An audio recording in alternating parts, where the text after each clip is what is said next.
Hello and welcome to C++ Weekly. I'm your host, Jason Turner. In this episode, I'm going to do a follow-up to this episode on Lambdas on the heap.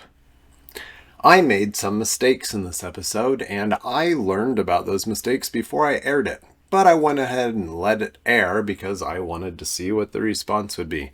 Now today, I am going to correct those mistakes. Well, one mistake.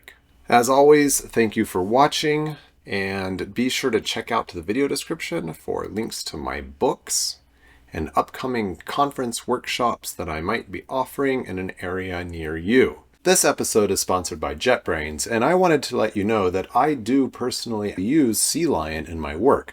I find the refactoring tools to be particularly valuable. The safe delete feature has saved me a ton of time when I've been doing refactoring on large projects. I can get analysis of my compile time checks and see when something is wrong or fails to compile right here in my IDE.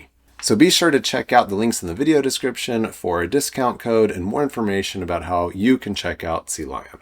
The fundamental question of this episode, is it possible to move an unmovable lambda? Might be one way to phrase it. And you would do that by creating the lambda on the heap and then moving the pointer to that lambda. So you're not really moving the lambda, but you're moving a handle to it. Let's go ahead and try to create a lambda that can't be moved and try to illustrate this. This lambda is perfectly valid, or should be, yes. I am creating inside my generalized capture expression an object of type S, and this thing has its copy and move constructors deleted, so we know it cannot be copied or moved. If I try to return this, I should get an error saying deleted move operator. There we go. That's exactly what we expected, because this is an implicit move. Now, if you watch my stuff and have ever been to one of my classes, I would just simply suggest that you return the lambda this way, and then I am getting guaranteed return value optimization, RVO, as of C++ 17. I know that this code is going to be valid by the nature of the language, but let's say for some reason we wanted to actually return the local object here, and we're hoping for return value optimization, named return value optimization, but we can't guarantee it for some reason. Therefore, the compiler is going to emit an implicit move. This move will almost certainly be optimized out, but we need this setup to illustrate the point. This is a feature of C++ 11 that I have never actually used before. The sad thing is, I think I was actually aware of this before I made that last episode. So that is unfortunate. What we're going to do is create a unique pointer here.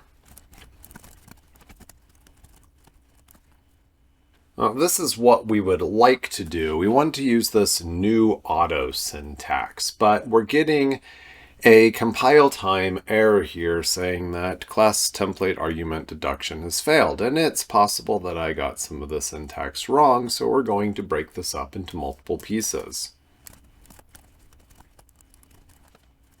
We'll make sure this is callable. And it is. So what I have done is use this new AutoSyntax, and it's basically saying create a new whatever this thing is on the heap. So the compiler is going to deduce the type of that thing, which is a lambda object, and it is going to construct a new lambda of that type on the heap and initialize it in place where it should be. Then we can return this thing. Now, it's not actually doing anything, so we should maybe make it do something, I don't know. All right, we can see here that my make lambda function is returning 42, and that is correct. I'm returning the result of invoking this lambda that's created on the heap. We can also see that the compiler has elided out my memory leak, which is, I guess, nice of it. Let's try to now put this thing into a unique pointer. This is what we want to do. We want to use template argument deduction here, and it's saying that it failed, right? It doesn't know if it's a pointer or whatever. So we're going to have to get a little bit uglier with this. All right, that was slightly more difficult than I felt like it should have been, and perhaps I am missing something. I needed to get the type of the thing pointed to by that pointer, and then I needed to remove CVRef from that so that I wasn't trying to create a unique pointer to a reference of that type. Now I have that specific type, and from there I can actually return or call or whatever, store this thing inside the unique pointer. So let's go ahead and return PTR, and now we have something that returns a lambda that is not movable and not copyable, and the lambda was originally created on the heap, which solves all of the problems and questions from that previous episode that I referenced at the beginning of this episode. This being the point of the episode, this new AutoSyntax, where the compiler is able to deduce the type of the thing that you want to create and create it exactly right there on the heap where you asked it to create it. You could probably also use it for placement new. So thanks for watching this episode of C++ Weekly. I hope you enjoyed it, learned something new. Be sure to subscribe.